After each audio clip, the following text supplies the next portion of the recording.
Okay, children, going ahead with chapter 8.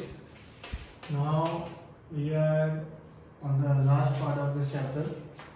Now this theorem which we will see now is known as midpoint theorem, and it is very useful theorem, and it is used in class 10th also.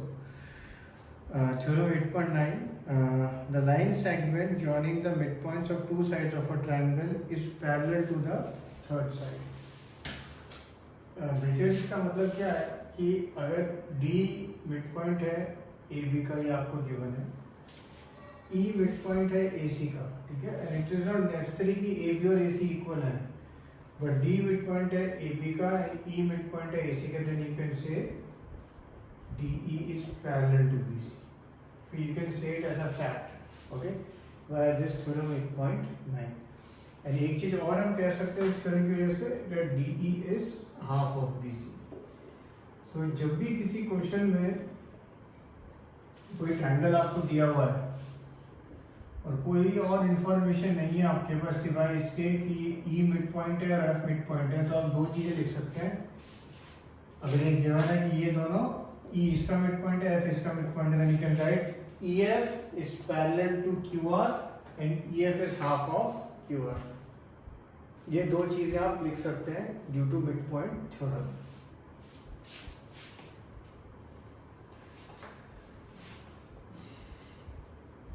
अभी के question है, ये question by chance 10th की text book में भी है, 9th की text book में भी है. ये यूनिक क्वेश्चन है कि दोनों साल आता है, 9th भी आता है, 10th भी आता है. 10th में एक अलग मेथड से करते हैं, 9th में अभी हमने जो एक मिड पॉइंट थ्योरम देखी उससे हम देखेंगे. क्वेश्चन है, in triangle ABC DEF are mid points. ये मिड पॉइंट है, यानी ये F भी मिड पॉइंट है एंड E भी मिड पॉइंट है. आपको शो करना है triangle ABC is divided into 4 congruent triangles. मतलब ये जो ट्रायंगल है, सपोज इनका नाम मैं लिखता हूँ 1 2 3 4, ये चारों ट्रायंगल कॉन्ग्रुएंट हैं, ये आपको प्रूव करना है, ठीक है. तो इससे पहले आपको मालूम है, हमने एक थ्योरम देखी है कि पैरेललोग्राम जो होता है, सपोज पैरेललोग्राम PQRS है और मैंने एक ये डायगोनल बनाया, then the diagonal divide the parallelogram into two congruent triangles, we know it as a fact. Okay, ये एक थ्योरम है हमारे पास. इस सब में क्या करेंगे, सपोज DF B को हमने पैरेललोग्राम शो कर दिया, DF EB को हमने पैरेललोग्राम शो कर दिया. तो अगर ये पैरेललोग्राम शो कर दिया तो ट्रायंगल से 2 and triangle 3 will be congruent. Similarly हमने ट्रायंगल ये AF ED को भी अगर हमने पैरेललोग्राम शो कर दिया तो triangle 2 and triangle 1 will be congruent because DF diagonal है. और सिमिलरली DF CE को अगर आपने पैरेललोग्राम शो कर दिया DF CE को, तो ट्रायंगल 2 congruent टू ट्रायंगल 4 हो जाएगा. तो अगर आप देखो एंगल 3 भी 2 के congruent, एंगल 1 भी 2 के congruent, एंगल 4 भी 2 के congruent. इससे हम क्या कंक्लूड होता है कि चारों ट्रायंगल कॉन्ग्रुएंट हैं, क्योंकि things equal to the same thing are equal to one another. तो फिर जो हमने प्रूव करना था वो हो जाएगा. ये सब चीज इस पे डिपेंड करती है कि हम प्रूव कर पाए इसको पैरेललोग्राम DFEB. और जो मेथड DFEB के लिए होगा, एग्जैक्ट वही मेथड आप इसके लिए और इसके लिए यूज करेंगे. तो इन दो के लिए आप लिख सकते हैं सिमिलरली. और हम देखते हैं DFEB को हम पैरेललोग्राम कैसे शो कर सकते हैं. आपको गिवन है D और F मिड पॉइंट है ट्रायंगल ABC के, therefore you can write DF is parallel to BC. DF is parallel to BC और रीजन क्या है, by mid point theorem as D and F are mid points. अच्छा, DF parallel to BC, तो उससे हम और क्या लिख सकते हैं, therefore DF parallel to BE, ठीक है, क्योंकि इस E and C are on same line, points E and C are on same line. इसको 1 मार्क किया मैंने. सिमिलरली अगर आप व्यू देखो, F और E भी मिड पॉइंट है, ठीक है, एफ और ई भी मिड पॉइंट है। अच्छा, जब भी मिड पॉइंट थ्योरम लगा रहे हैं ना, वो जो मिड पॉइंट मेंशन करने की जरूरत है, इसमें D F parallel to B C, तो यहाँ क्या मिड पॉइंट है, डी एन एफ, ठीक है। सिमिलरली जब हम यूं देखें तो F E is parallel to A B, और F E parallel to A B क्यों है, by mid point theorem, and F and E हमें गिवन है मिड पॉइंट है। एंड अगर F E parallel to A B है तो इसका मतलब F E is also parallel to B D, और वो इसलिए क्योंकि D N A are on the same line. इसको अब आप 2 मार्क कर दो। From 1 and 2 if you see, DF is parallel to BE, FE is parallel to BD. Opposite sides are parallel, therefore the given figure is a parallelogram. Therefore DFEB is a parallelogram. और D क्या diagonal है, D क्या diagonal है, therefore this triangle is congruent to this triangle. ठीक है, तो वो लिख देना DFEB is a parallelogram, opposite sides parallel, and then D diagonal, therefore triangle this is congruent to this.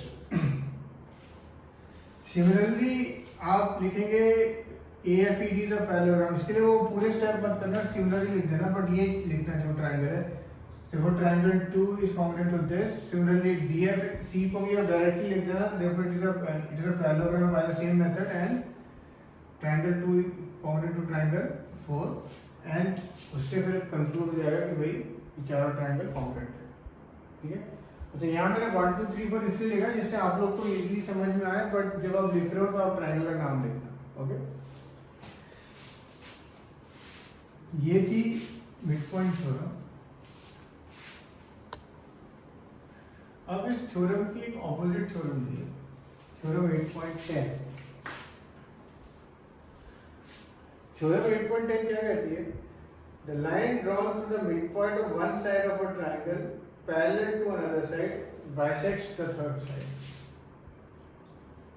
इसको converse of mid point theorem भी कहा जाता है। इसमें हमें सपोज केवल एक मिड पॉइंट दिया है, डी मिड पॉइंट दिया है, और हमने एक लाइन ऐसे एक्सटेंड करी, हमने ड्रॉ करी डी पैरेलल टू बीसी, ये हमने ड्रॉ किया डी पैरेलल टू बीसी। तो अगर हमने ऐसे ड्रॉ किया D parallel to BC, then we can conclude that ये जो लाइन है इट विल बाइसेक्ट एसी, यानी AE will be equal to AC,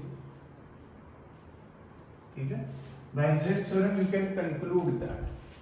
जो पिछली वाली थ्योरम थी 8.9 से हम कंक्लूड करते थे कि D is parallel to BC, इस वाली थ्योरम से हम क्या कंक्लूड करते हैं कि E is the midpoint of AC। तो ये कन्वर्स ऑफ मिडपॉइंट थ्योरम कहलाती है, ओके। अब हम एक्सरसाइज 8.2 का फर्स्ट सम देखेंगे। इस क्वेश्चन के हम देखते हैं 3 पार्ट्स हैं। फर्स्ट पार्ट है prove SR parallel to AC and SR is equal to half AC। Second है PQ इक्वल टू SR, और थर्ड है कि उसको पैरेललोग्राम करना है। आप देखेंगे ये सारी चीजें स्टेप बाय स्टेप होती जाती हैं।